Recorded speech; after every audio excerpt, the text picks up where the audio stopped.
Ce jeudi 29 octobre, les ministres bruxellois ont donné un premier coup de marteau pour symboliser la phase de démolition du viaduc Reyers qui débutera officiellement ce samedi. C'est suite à la constatation en août 2014 de l'état de dégradation de l'édifice schaerbecquois que la rénovation a été suspendue et la démolition envisagée.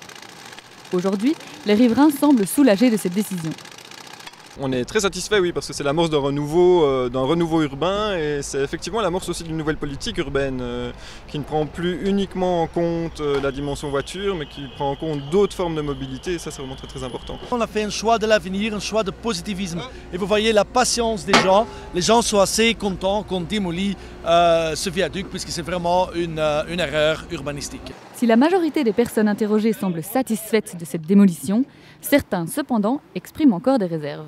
J'ai acheté cette maison en sachant où je me trouvais et en trouvant que justement c'était un énorme avantage. Maintenant, au nom de la modernité, de l'écologie, de bêtises à courte vue, on va faire des énormes embouteillages et on va avoir des années de travaux.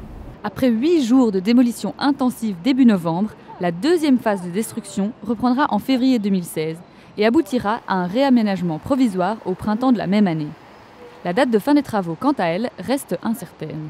On doit voir les plans, mais de toute façon, autour de 19-20, le boulevard Reyers doit être là en toute splendeur. La machine est désormais en marche pour la construction de ce boulevard urbain.